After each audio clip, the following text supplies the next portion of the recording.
Welcome. This is Politics. Politics Today, hapa Science TV, your inclusion platform. Hapa tunachapa siasa. Glad to be back on your screens. My name is Jonas Simba. Sign language interpreter for today, Wanja Ngethe. We have Maureen Okal, Director Smile na Toto, frequently in this show. Maureen, yes. How are you? I'm fine, I thank God. Yes. Weather in a change. Yes. It has been a hot season, Maureen. I'm telling you, and I always tell you. Yes. All weather, we are grateful to God. My name is Jonas Simba. Give us your views on 0111980384. Just tell us something about the show today.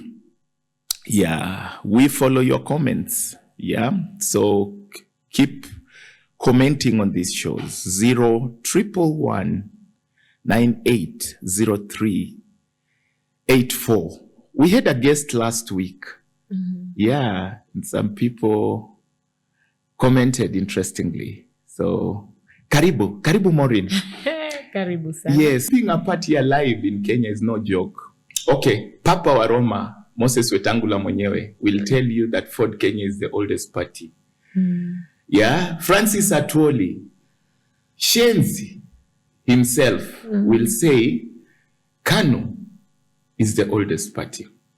If you met my party leader, Julia Ojiambo, atakwambia Labour Party is the oldest. Really.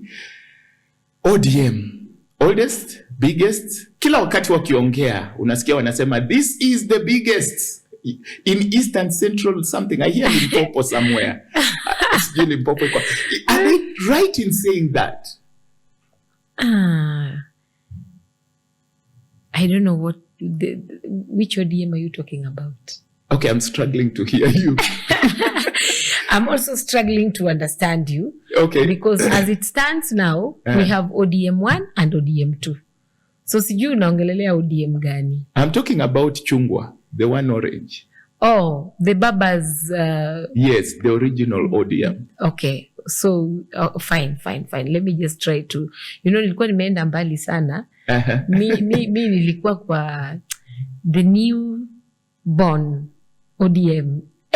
So I think I have some excitements about it. Yeah. Mpaka I'm losing sight of the original ODM.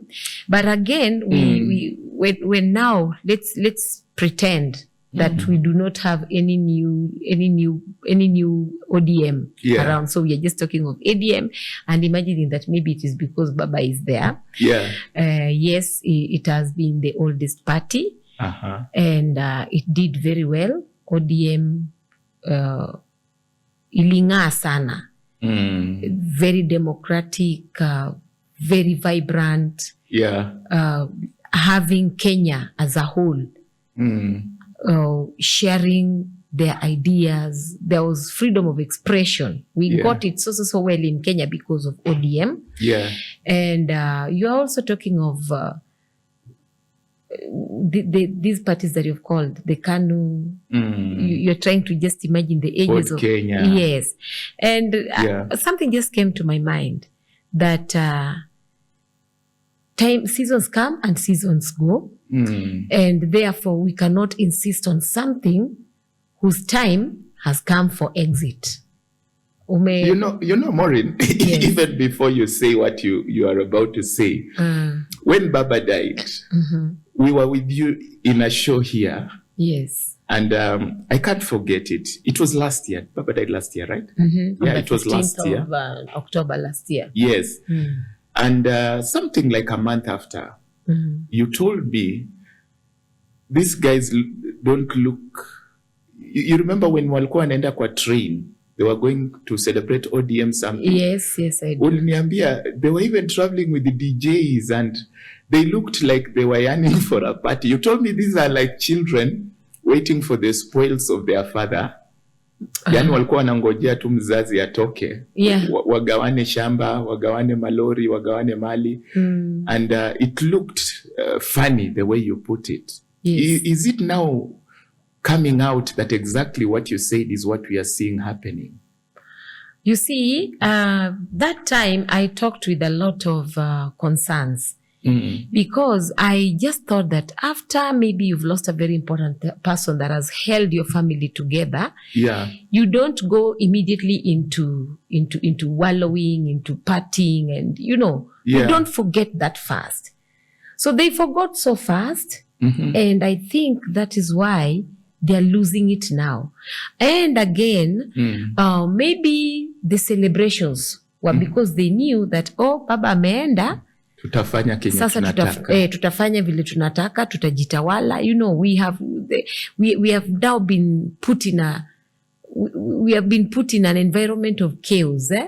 Independence. Yeah, by the way, that was independence. Hey, Baba was for us all. Home Alone. I watched a movie called Home Alone. Hey, Home Alone, yes. So they are home alone, you get. And kila mtu anafanya vile anataka. There is no order. Mwenye anataka kula ice cream bucket mzima. Hiyo ni yako, wezi, hakuna mahali order inatoka. And order is a good thing, because order does not just mean that you're giving commands. Order means that mumejipanga vizuri, nyinyi ni watu wa utaratibu. You get? Because you can achieve so much where there is order. But where there is disorder, that is now where you get the things like the ones we are getting. Each one on his own.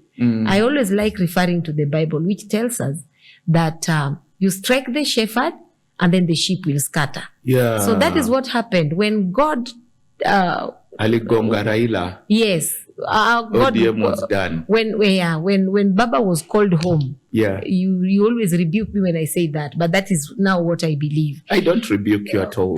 I don't rebuke There was you. that time No, I only tell you that this show is watched by all religions. Yes, we respect that. But I don't rebuke you. Yes, when you say that's a Christian verse. I think I've read it somewhere. You hit the, is it? You strike the shepherd, and then the sheep will scatter. Do you know yesterday? Each this going week, his way. Yeah. Do you know this week we were on one of our motivational shows called Treasures of Life here with a lady called Lucy Njenga, a writer and an editor. And we spoke about the cowboy spirit.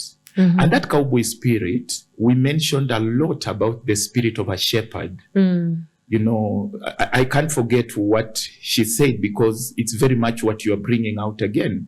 Because the shepherd is not the movie guy. Sio ule John Wayne ama Hainun aki-act cowboy. There is the real shepherd uko kwa mstuni, uko Chisel Trail. Ukienda uko America, Wild West. There is the real one mwenye hapatangi hata chance ya kwenda kufanya movie. He's too busy akichunga. So ako kwa farasi anachunga this side, he's protecting the sheep. Yani halali vizuri. And most of these cowboys, mpaka wameimbwa na Kenny Rogers na Dolly Parton, they are envied because of their passion to protect the flock. Yani they don't do it for money, they don't do it for fame. Watu wengine wanakuja wanawa act, but they themselves, they are just there with the flock. The story of our shepherds was, Raila was a true shepherd, am I wrong? He was. Sasa ameachia Hollywood.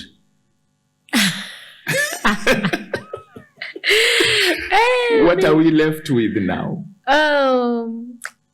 It is beautiful, Mr. Jonah. Yeah. It is beautiful because vile umesema, the shepherd was not looking for anything except the safety of the sheep. So that is what Baba used to do. The safety of the sheep. Social justice, social justice, social justice. And even as at now, you can hear them still echo what he used to tell them. You listen to our leaders like this, like Senator anaitwa nani? Sifuna. Yes. Osotsi. Let me start even with Sifuna himself. He says that Baba made it clear ya kwamba any war you fight in Kenya, anything you must advance, it is the agenda of Mwananchi. Yeah. You get? So, no wonder they started Linda Mwananchi. Yes, Linda Mwananchi. So anything that is not that is not something that you're supposed to give priority. Now, I'm coming back to your question. You find that Baba was a true shepherd. His one agenda was social justice. to every Kenyan.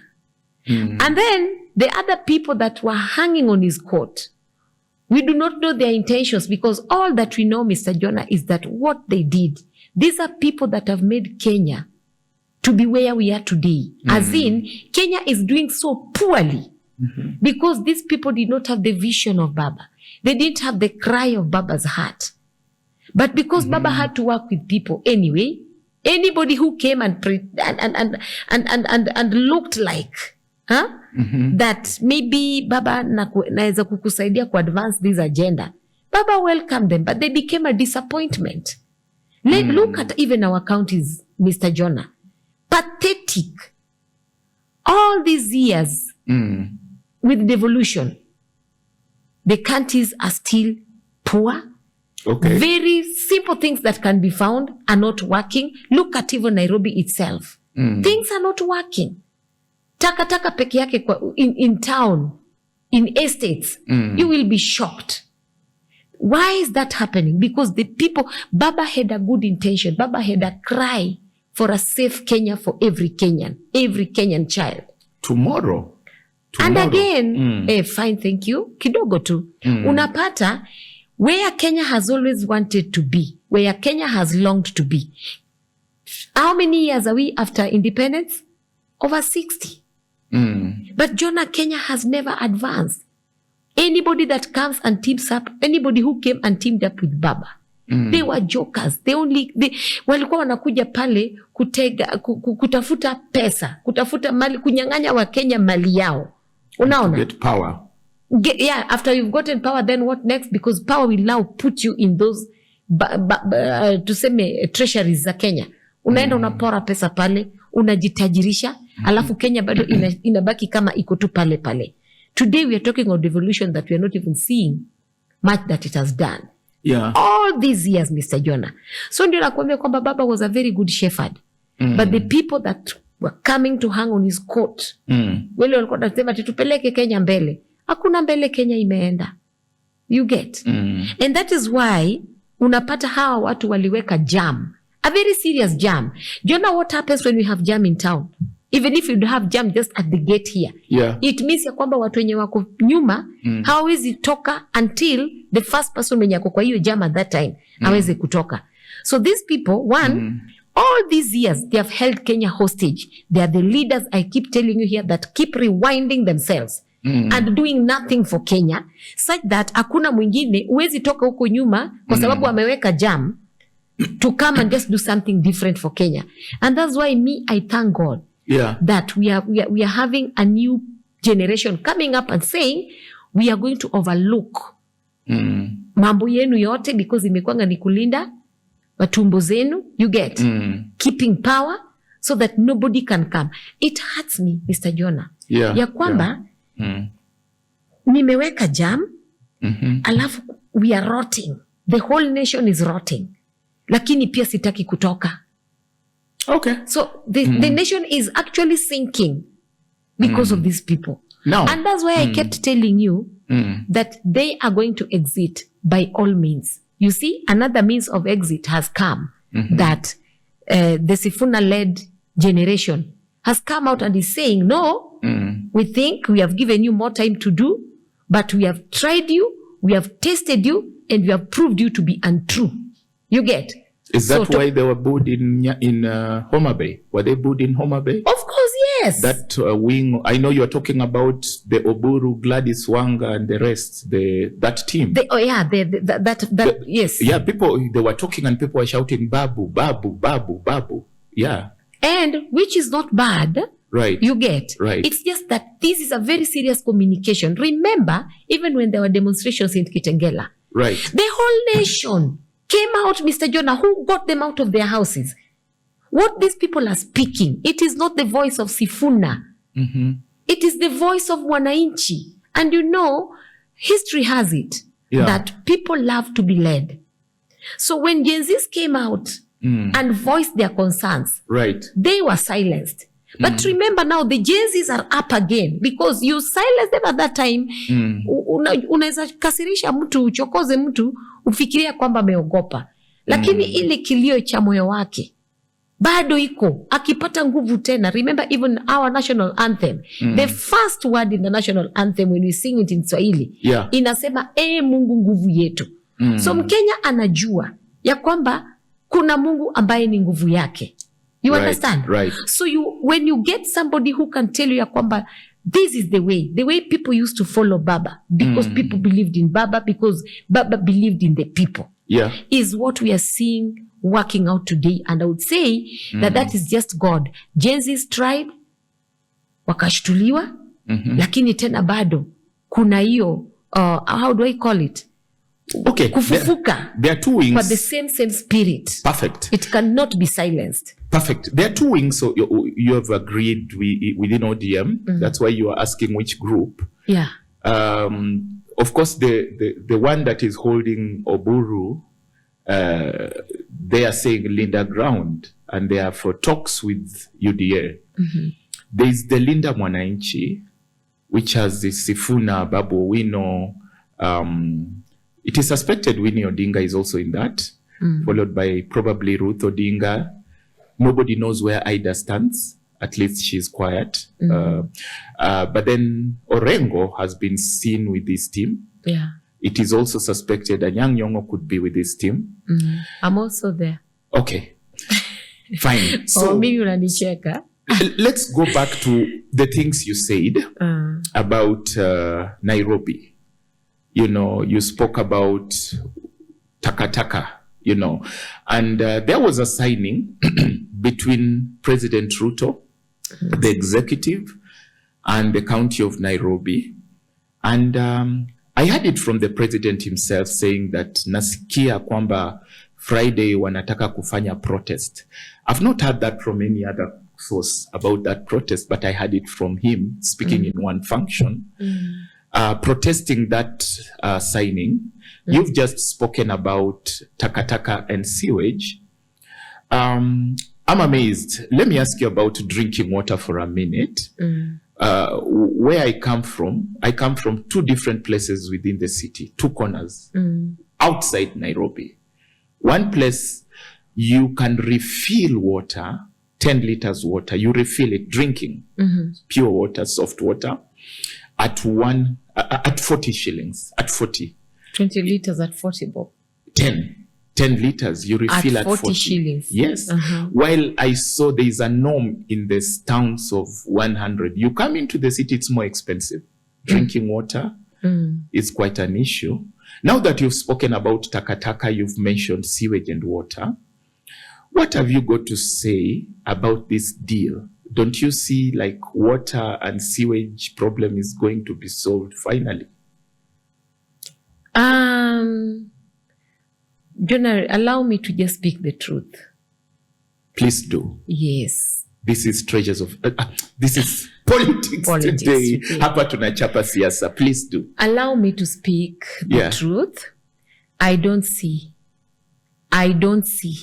such problems getting solved.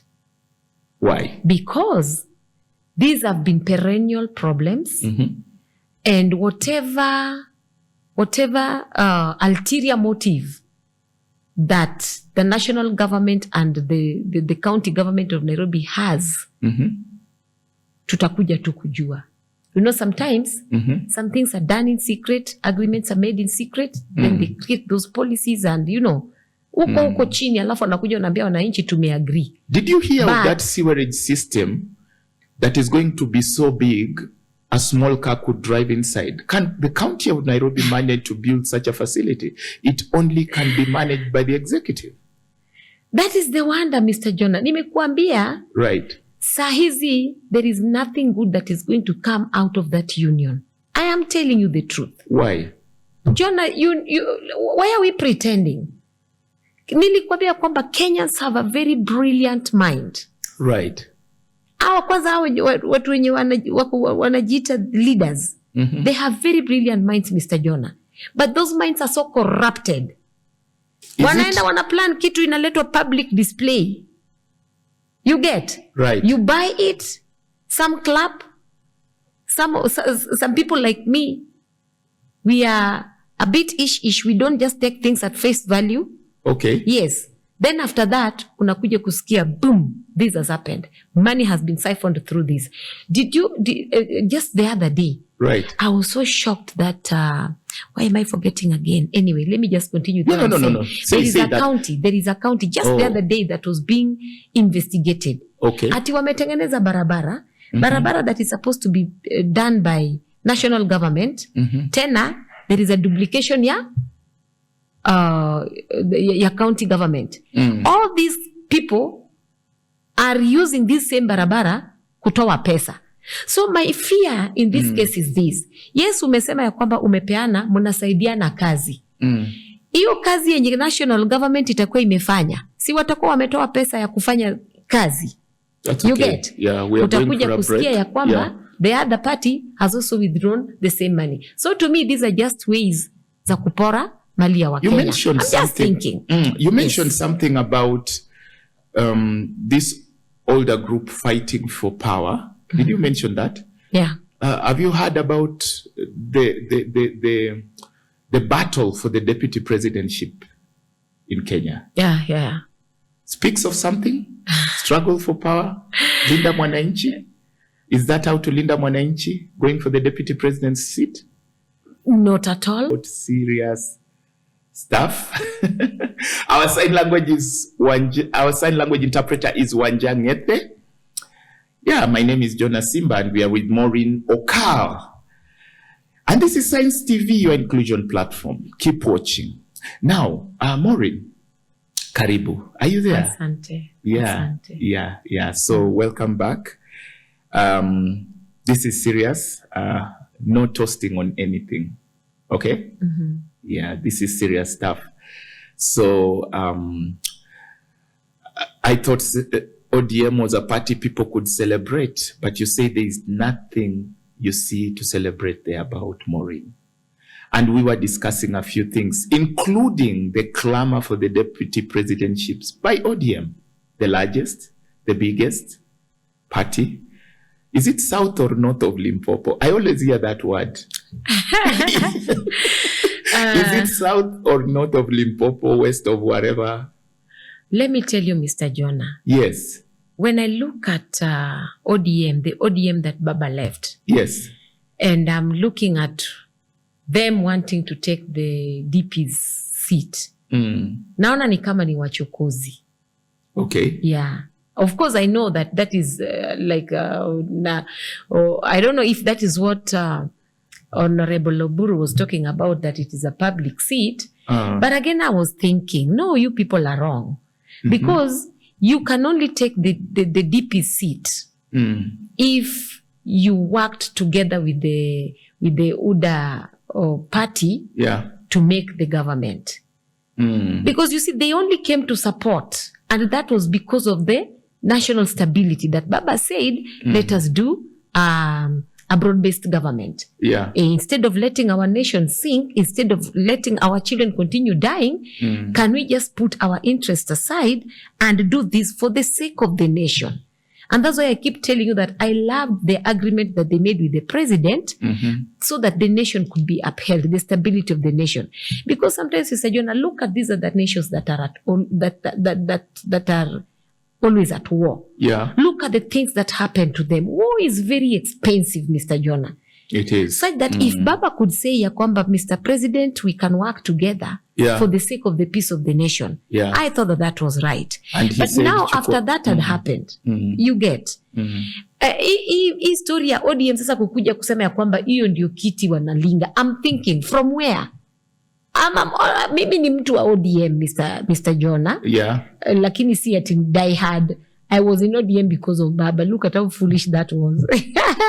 But anyway, it is allowed because we are living in a democratic nation. You understand? Yes. But I was thinking, no, fine. Baba influenced a lot of people. There are people who just loved Baba. It cuts across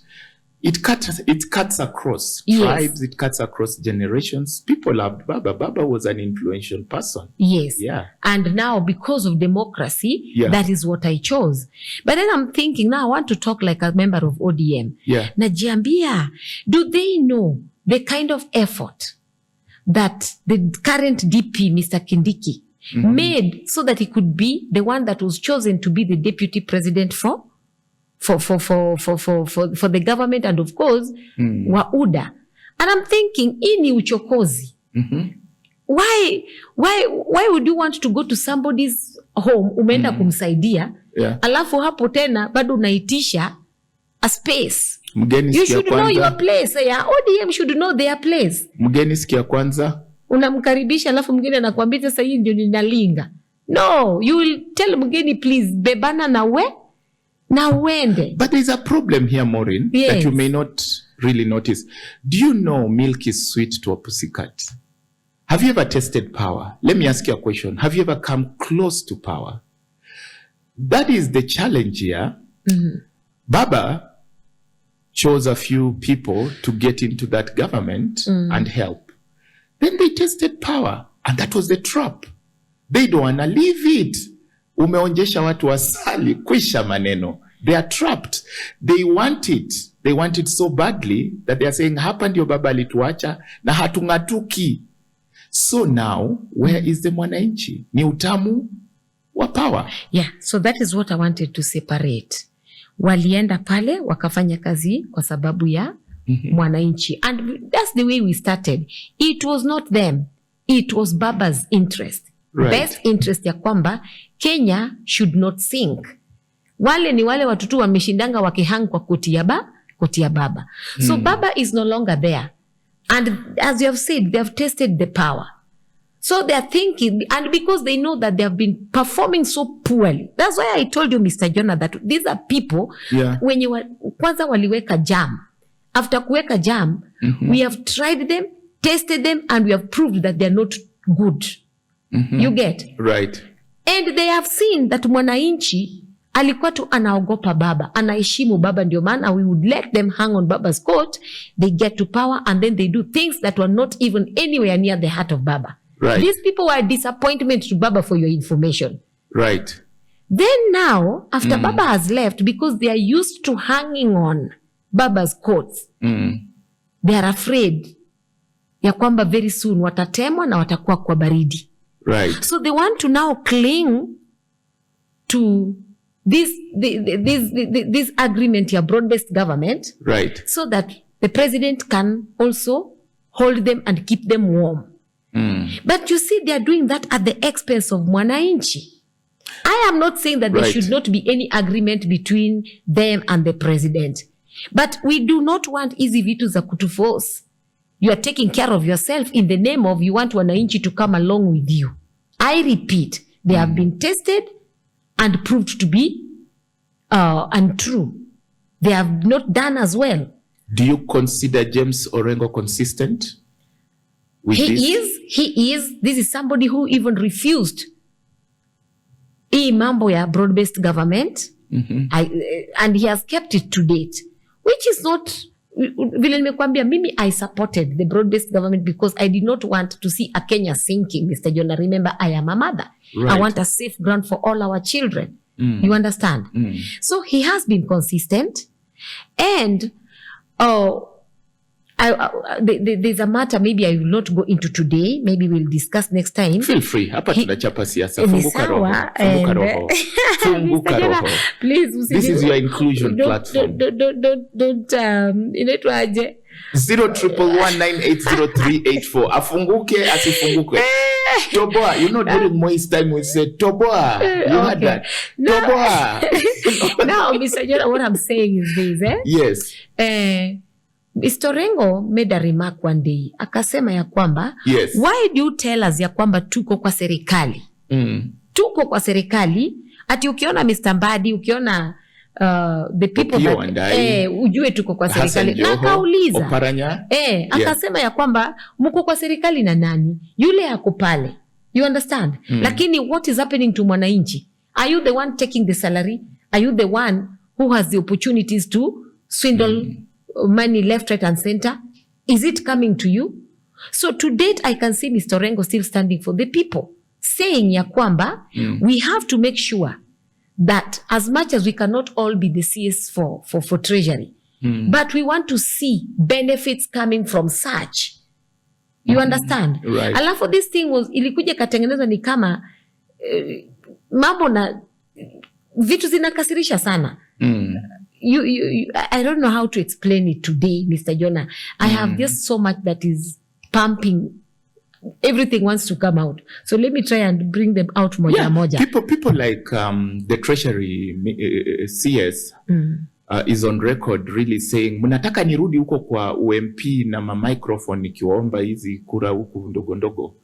You know, we should stick in this BBG. Mimi si wa kurudi huku tena. You see, when Mr. Mbadi talks as the CS for Treasury, yes, I want to believe that si treasurer wa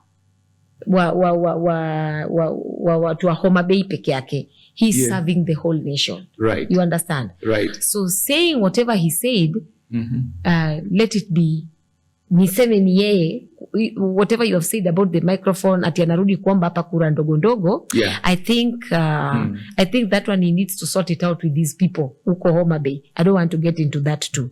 But what I'm saying is this, ukikuja kufanya kazi, iwe ya kwamba you are serving the people of Kenya. Isikwe ya kwamba you want to hang somewhere where we just know very well that here you are the one taking care of yourself because you have done pathetic things to the people in your community, to the nation, and you still want to be clinging to somebody so that you can survive. Hii mambo na political survival hatuitaki. You understand? Right. Where are these very old folks that have been recycling themselves all the time? Sinking Kenya because of the same jam I'm talking to you about. Right. Hizi ndio vitu hatutaki, Mr. Jonah. And that's why ukikuja kupata kwamba sasa watu wamechoka because this is a very big communication. I was telling you that look at what even happened in Kitengela. Watu wote wametoka nje, Mr. Jonah. They are communicating and saying that this is not the Kenya that we want. Right. And if we can all come out, this should be a statement to the government, to Mr. Ruto himself. Ya kwamba Kenya is not doing well. Why are my people in the streets? Yeah. You get? You talk about that. That reminds me yesterday.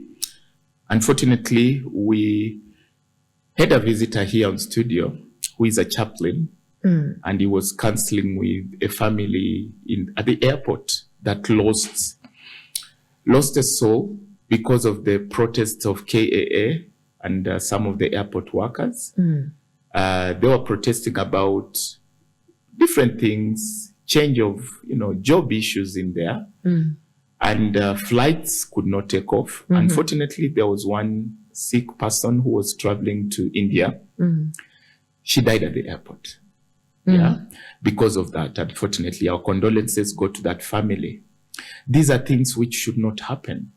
You see, a protest costing a life because of lack of travel. A protest costing a life because of tear gas in Kitengela, or was it bullets? Yeah. I'm told, is it 1 or 2 people died there? Yeah. They've confirmed Ayomo. Yeah, there was a death reported there. Yes. Unfortunate situations, all in the name of protesting. Are we back to the protesting place, Maureen? And don't just say that, are we back? Mr. Jonah, watu wakichoka. Right. You can never stop them. You will use all manner of efforts to put them down, but because the reason they're coming out has not changed and it is the same one, they will still come out, Mr. Jonah. So don't just say that, are we back? We are still there. And the more you make us quiet, the more we will not keep quiet. Okay. So tutashinda tukishindana tu bure, but mwananchi, that is why the constitution has given mwananchi all the powers.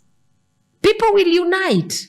I won't care if you are Luya or Kikuyu or what. So do you feel because the problem is one. Right. Mwananchi hajalindwa.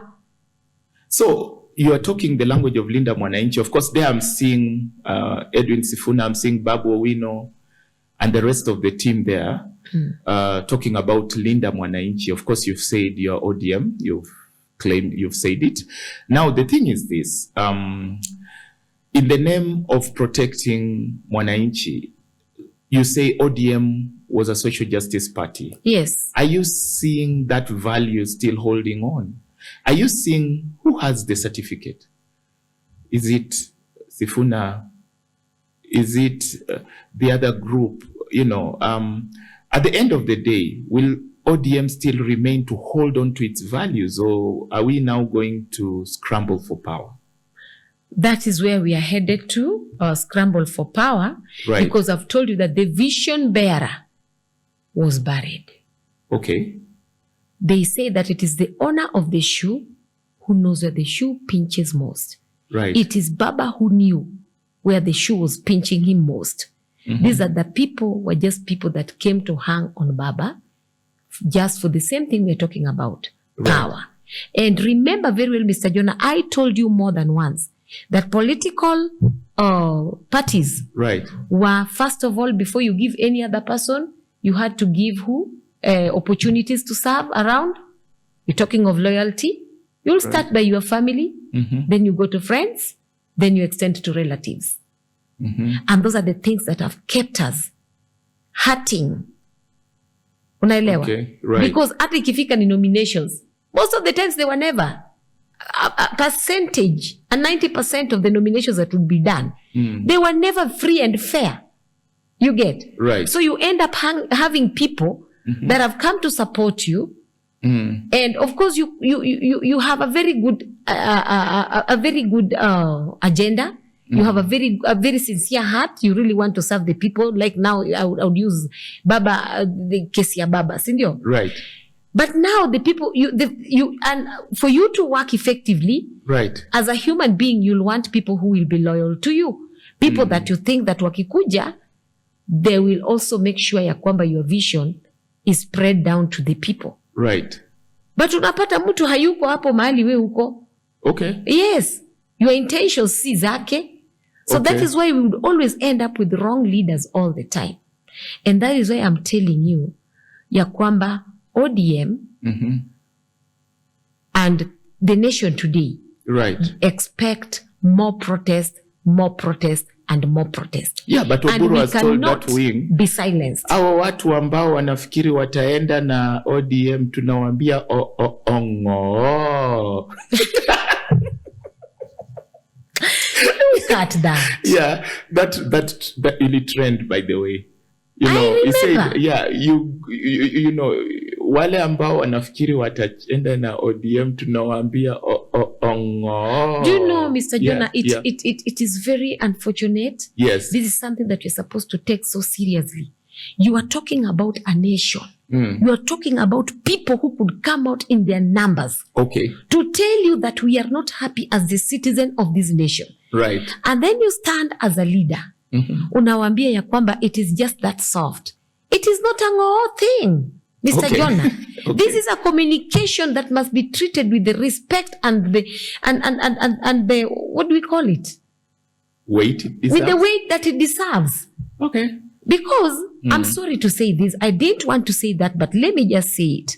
Do you know that we are taught that as you age, Right. unapata unaanza kukua na fikira zenye sasa hiyo trend ya fikira zako zinarudi chini. Oh, And okay. that should also make us question. It's not a flat thing. It's not a standard thing. Yes. When there's a time you'll reason like a child, then you get to reason as an adult. Okay. Then now everything becomes flat for you. Sijui kama ni salt inatoka, I don't know. Okay. Then now you start reasoning like a child. But we have So many I was elderly thinking- leaders across the world. You I remember know, Joe but now we Biden, are different, Donald Mr. Trump. Jonah. You know Donald Trump? These are, elderly people leading very big territories. I've no and problem with countries. age. I'm only saying Yeah. that what comes to you as an individual with your age. Okay. That's why even in growth unapata kuna mtu atasumbuliwa na adolescent stage. Kuna mwingine atapita tu. Okay. Hata atambui. Unaona? Okay. So we should be very careful who stands to be the leader, because I did not see where this issue of ng'oo was coming from. I was like, if I were the senator, Watu ODM wana stress Oburu. this thing ingekuwa so serious Waache that I would kustress not Oburu. say like ng'oo. Just, Okay. we are not joking here. No, that's a mark of stress. It Mwananchi. means Oburu is stressed. Yeah, maybe they're putting a lot of stress on him. Yeah. And ajui afanye nini. Yeah, sasa tu ni ngo. Yeah. Right. Ile yenye imechoka. Mr. Jonah, I'm sorry, but this is a matter, there are things that are not for jokes. Right. You're talking about the lives of people here. Remember, we do not just have the youth that are struggling in the streets peke yao. This thing goes down even to the child in Kenya. Now that you are mentioning the child, being a woman, there is something very sad that happened in the city 2-3 days ago. Yes. You've heard of Putin Files? Russian in Roysambu area, somewhere around Mirema. Yeah, apparently some ladies went viral, all manner of ladies. Exploited sexually for $20. And so many of them went with the Russian. It is even suspected he was HIV positive. Suspected there is one case of suicide out of that. What do you have to say about this as a woman? Oh, Mr. Jonah, that was very unfortunate. Yeah. Happening to a Kenyan woman. But let me tell you, that was just one of the incidences of the things that foreigners do in this nation, Mr. Jonah. Okay. We have had girls. I tell you that we do programs of child welfare in Smile na Toto. Okay. If you could get the confessions of parents in this nation of the things that have happened to them plus their children. Right. In this very nation, we have had fathers. Wewe ni a single woman, you had children, you've married another man who molests you together with your children. Okay. We have children, Mr. Jonah. I cry here every day. Our young girls, school-going age, lost in the brothels, being misused by foreigners. Okay. Nashukuru Mungu hii ikakuja ikajitokezea. Are the foreigners to blame or our girls to blame? Two things are to be blamed. Two people are to be blamed here. Yeah. The government is supposed to be very, very serious about who they admit in this nation.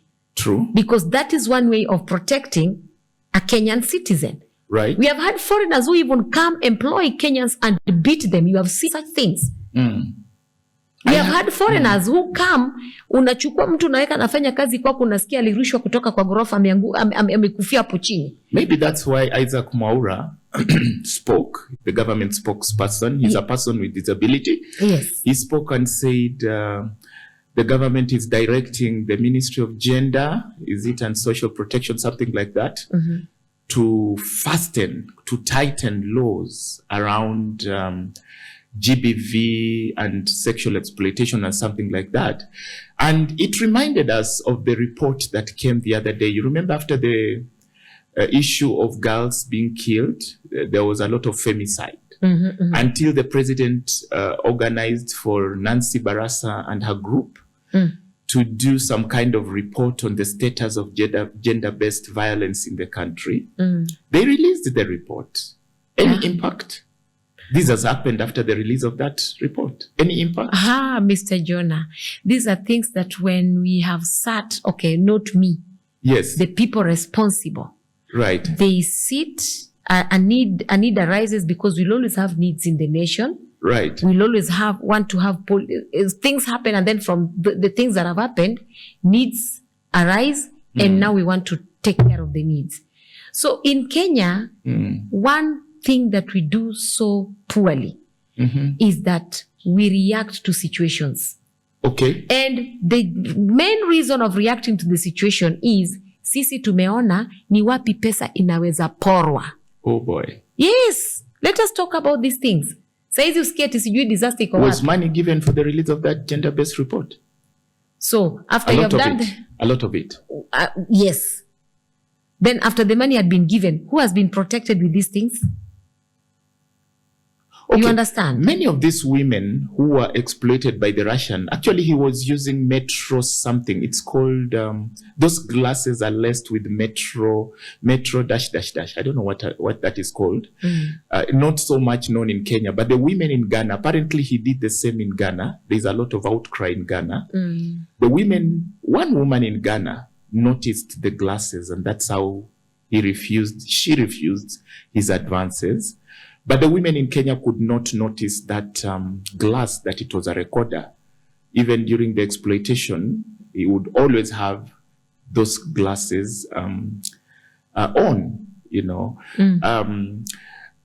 You know, I don't know, ICT coming in also, you know, social media coming in, the ministry, you know, who is to blame here? I mean, who is to do this? Who is to do the proper protection? Who is to impact with this report that came? Now, who would be the foot soldier? Mr. Jonah? Was the report release an exercise in futility? Because after the release of the report, who was to act on it? That is now where the question is. I'm so sure that after that release, ask them about the whatever actions that were to be taken after the report. You will be amazed that a lot of money was spent. It was a lot of money. Yes, and but nothing was done. Many of the women, that is Kenya for you. Many of the women in that exploitation were not high class women. They were low. The ones that were humiliated. Yes, but the report was released by quote unquote the high class women. I know. Yeah. So let me. Who should act as the bridge? Who should bring the report from the hotel boardroom to the ground in Roysambu? Mr. Jonah, if we had leaders, the ones that we began talking about, those ones that had a real deep cry inside their hearts, that I want to save a fellow Kenyan, I want to protect a fellow Kenyan, then those are not things that we'd even be talking about now. But because we have leaders, wenye niseme wanaka kama flower girls, wale wenye walichaguliwa na friends, family and relatives, my friend, we are not going anywhere. Okay. Yes. Tutashinda tukizunguka. And Kenya will never be, Kenya will not change. Because look at the people wenye wako hapo, wanajita top cream. These ones that I always call the gods of Kenya. You understand what I mean? Yeah. So that's why I told you that the leaders that we have, they wallow, they are so excited. Those glasses, did they pass through the airport? So who is at the airport? Okay. Yes. What can I do at the airport? Umeisikia ya kwamba drugs zinapitishwa through the airport. We have porous borders in Kenya. Anybody can walk into Kenya and can go out. Someone should have asked that gentleman, what are these glasses for? Yeah, it also takes, you see, when you talk of protection takes me and you. Right. Yeah, I have to be the first number one security to myself. Okay. So, unless you're sensitive enough, you'll just be wallowing. Kumbe things are happening and you're not aware. Is it true that some people are walking with recorders in their skin? Something you just put small on your body, on your... Yes, Mr. Jonah, technology has really improved. And therefore, we must not assume some of these things. Okay. Yeah, we have had cases where people are confessing. I don't know. Right. Ya kwamba some chips are inserted in you and you're able to do 1, 2, 3. You get. Right. I really don't know about that. But we have had cases that explain the same. So because of technology, in short, I would say everybody just be alert. Because you may not be having any chip on you. But you do not know who has it because of technology. It is sad because it has recorded these people's faces. Do you know that I also learned somewhere? Violation. I got it, Mr. Jonah. Let me just warn our people. Yeah.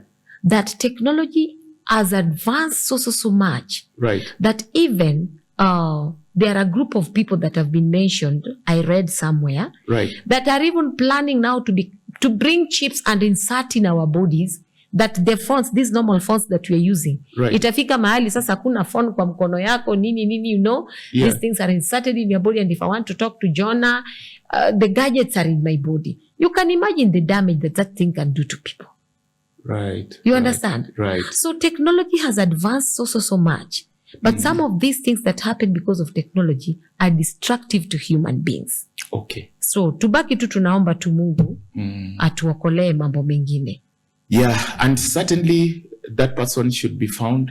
There were rumors that he was actually found. I don't know whether that is true. And that, in Ghana he is needed. In Kenya he is needed. I think he's also needed in some few other countries. So just be on the lookout. And we also need to, you are dealing with women and girls. Yes. Keep up the good work. Tell them to watch over themselves. They are their biggest watchwomen. Yes, that is very true. Yeah. You are your number one security. Yeah, Before the police comes, it is you. Don't just fall for any man just because they are a white person. Am I right? Yes. Yeah. It tells us something. Watu wanatafuta opportunity to leave this country at all costs. Yeah. Well, that's it for today. That has been Politics Today. We have been with Maureen O'Carl, Director Smile na Toto. My name is Jonas Simba. Our sign language interpreter has been Wanjag Ngete. See you next week. Bye-bye.